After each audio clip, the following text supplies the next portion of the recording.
Hello and welcome to In Your Perspective, a segment on the Advocacy Amplified, where we share real story about the Nigerian justice system. And we ask you, what do you think? So recently, a lady was accused allegedly for poisoning a guidance meal, and she spent 2 weeks in detention and also over 3 years in the custody. Now, this lady was actually going to school for a school day, and a guardian told her that she should make semo. So she told the guardian that I've already made pap for you, but the guardian insisted that you must make the semo. So she had to pull off her uniform and go make semo. Boom!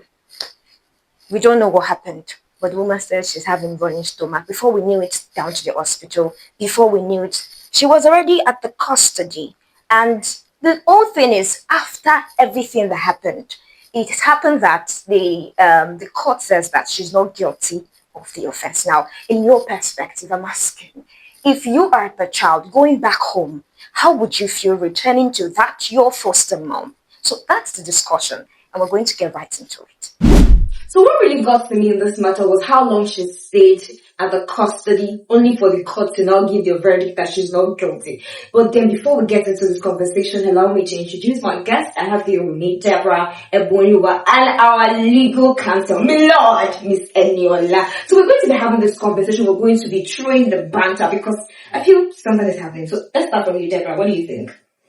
Thank you very much. So my first question would be that why did she go back to the house? The girl. Is she not scared for her life? No, think about it. You made pap and she said no, she doesn't want pap. That very day is the day she decided that she does not want pap. She wants semo. You made semo. Then, so all of a sudden you were poisoned. They took you to the hospital. You don't have the food though, you did not die. Both of you, nothing happened to you, and then the police met you at the hospital, right? And they took you to their custody. Think about it, what if it was planned? I strongly believe that she planned it. Maybe she doesn't want that in her house anymore. Who knows? So Ebonyuwa, what do you have to say? Do you think it was framed too, Abby? What do you think? Actually, I'm in agreement with what they say. Because I don't think it's actually, how will I put it? It's not aligning. Yes, it's not aligning because how can you say that you were poisoned and the person, two people actually ate out of the food. One was poisoned, the other one was not poisoned with the same food. No, something is wrong. And the fact that you were poisoned, tell me the time that you actually visited the police station. Call the police station to come and arrest the child. Okay. No, because and again, if you want to look at it now, this is not the first time this child is actually preparing meal for you. You could have easily tell the girl that, okay, this morning before you prepare anything, I'm not taking bath, prepare semo for me. But why is it that when she's already set for school, that's when you told her that, and you are a chemist for that matter, you told her that you are not taking pap, you want to take semo. Okay, fine, she prepared the semo. You both eat out of the semo. You said you got a rat poison. How do you know that? Tell me why you even think in the first place that she poisoned you. If it were to be a child, we should have thought that way. Thank you. And you've been living with this child for years. Okay. And she has been preparing your meal for you for years. And she's not poisoning. Why is it that that day that she poisoned you? No, something is not just adding up. It's really serious because according to the story, this child has been with her guardian since age 12.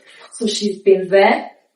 I mean, something is wrong. Let's hear from our legal counsel. What do you have to say about this matter? Okay, on this issue, I think something spectacular was happened to this child and the woman is not in support of it.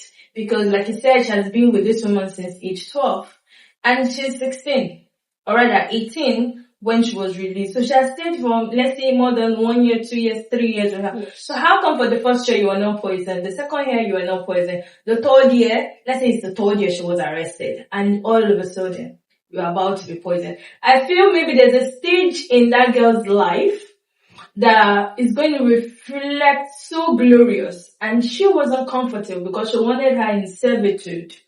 Or maybe she felt if this lady should get to this stage, she'll be beyond my control. And she's trying to do everything possible to make that lady suppressed. Now, you said she went back. Do you know how going back, she's going to be of good behavior, except she wants to be a pretender. Because trust me, if I want to go back to somebody who hurts me, except I have an agenda to hurt you. But if I don't have any place to go, do you know whatever thing you say, I will dance to it?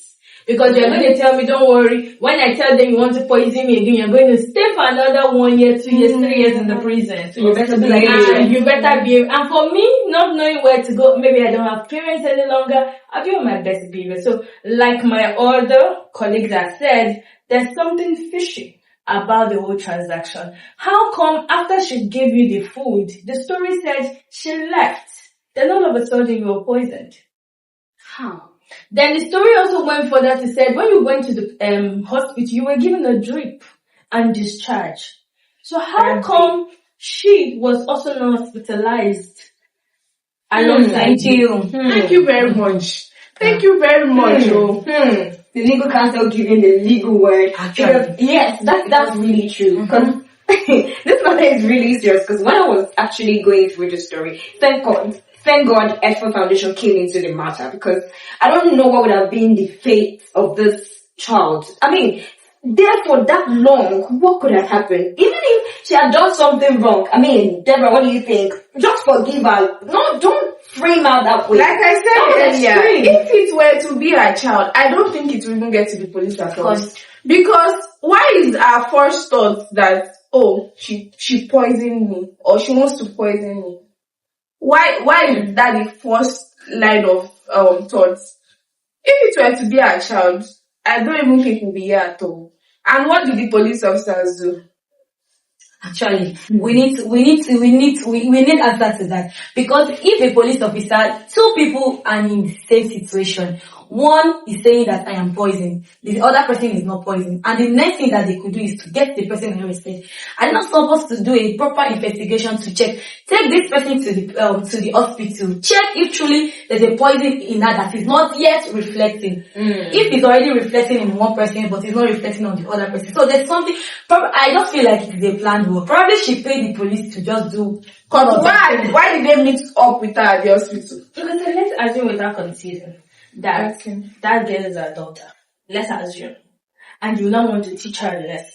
Why is it that you call your pastor and you call your friend immediately to report to them that, oh, I was poisoned by so person? Why didn't you just take her that you will take you to the police station now? We are not saying the Nigerian police are bad. We have the good one and the bad one. Right. But I want to ask this question. What investigation pattern did you embark in this matter? Did you just listen to one person and you feel because she's a child under her guardian, whatever thing she's going to say is going to be a lie? Now the food is before you. In the story they said police asked them for the food. Now, what is the medical test conducted on that food? Were there traces of maybe rat poison or other forms of poison in that food? Then how can you, as a public defender of life and property, because that's one of the sections your law empowers the police by section 4, that they are the ones that are going to protect life and property. Now, imagine somebody somewhere is accusing somebody falsely that, oh, this person wants to kill me, and they brought that person to you. As a police officer, what are the ethics you ought to have done? I said the investigation. The police have their ethics.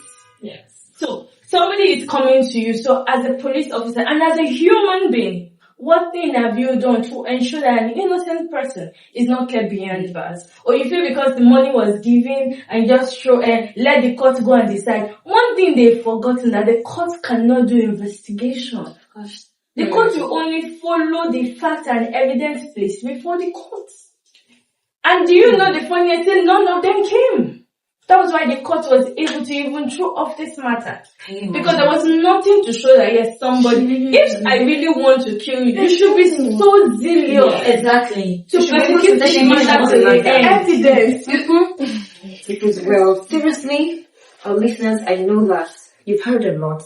And it's really a pain in my heart and a pain in our hearts at Edford Foundation for Justice. So we're saying that the IPUs, they have a lot to do. And we are saying that let's not keep these people in custody for so long. A lot of them are not actually guilty of this offense. Let's stop holding them behind bars. Let's give justice. And this fundraising week, we are saying that we cannot do this alone. Help us. help us raise voices for justice as Effort Foundation for Justice. We are saying that we can't do it alone. We are saying that we need your help. Everyone is an advocate. So, thank you so much for listening, and I'm Phoebe Ganiu. Next time, we'll see you.